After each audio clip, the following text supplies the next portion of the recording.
Penanganan kecelakaan, perspektif kedokteran forensik dan mediko-legal. Kecelakaan lalu lintas dapat terjadi pada semua orang. Indonesia salah satu negara yang padat penduduk dengan angka kejadian kecelakaan lalu lintas yang masih cukup tinggi. Penting dan waspada untuk lindungi diri Anda. Berikut ada beberapa hal yang wajib kita perhatikan bersama saat berkendaraan. Kondisi pengemudi wajib dalam keadaan fit dan tidak dalam kondisi konsumsi obat yang dapat berefek mempengaruhi tingkat kesadaran Anda. Periksa kondisi kendaraan. Jadi, cobalah untuk cek mesin.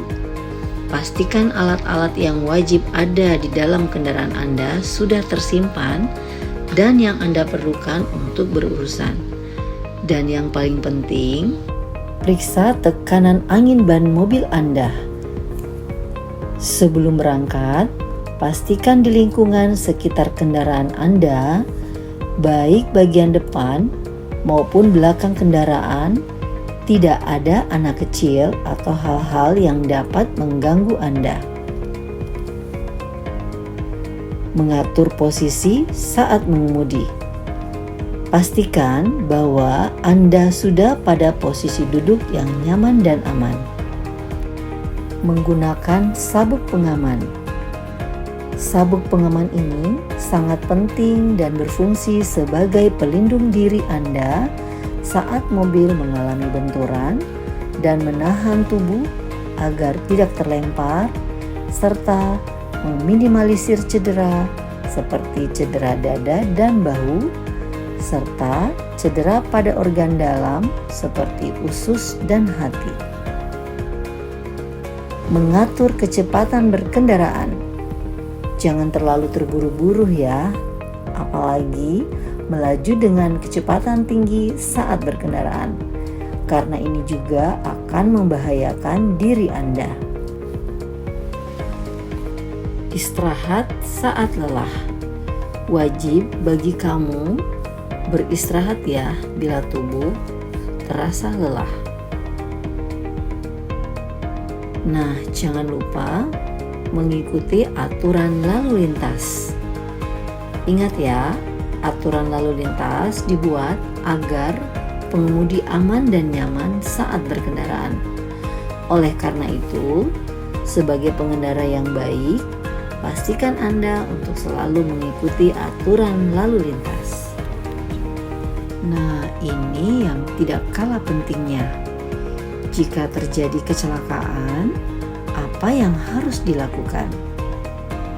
Perlu diingat, siapapun bisa menjadi penolong apabila terjadi kecelakaan. Apa yang harus Anda lakukan sebagai penolong jika melihat kecelakaan di jalan? Pastikan Anda pada kondisi fit untuk menolong. Hubungi 119, jangan panik, perkenalkan diri dan sebutkan lokasi terjadinya kecelakaan. Amankan diri Anda ya, dan pastikan Anda tidak ikut celaka. Yang paling penting, pastikan lingkungan Anda dalam kondisi aman dan matikan mesin kendaraan yang terlibat dalam kecelakaan jika memungkinkan. Amankan korban.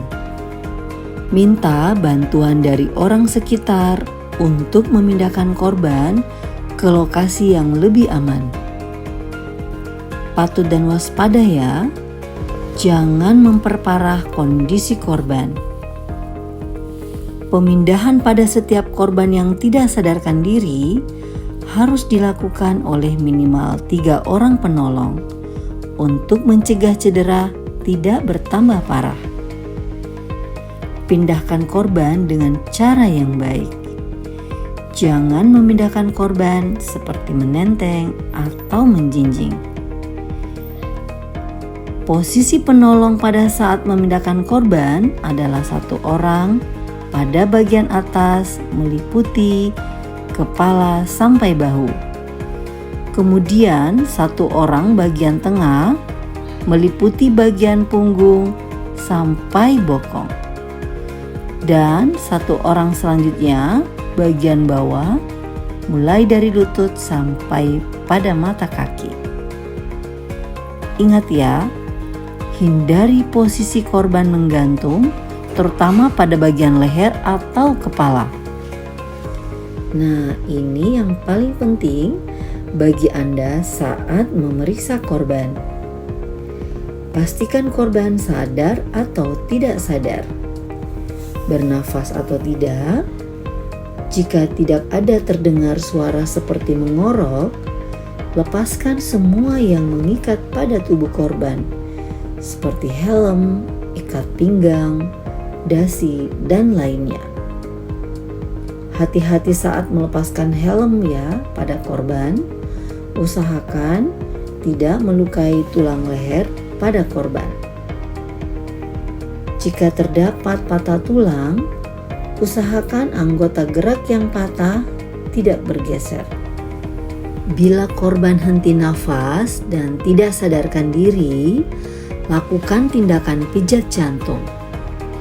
Namun, ingat ya, hal ini bagi Anda yang pernah mengikuti pelatihan. Jika tidak, hubungi call center 199 dan ikuti arahan petugas sampai tim bantuan medis datang.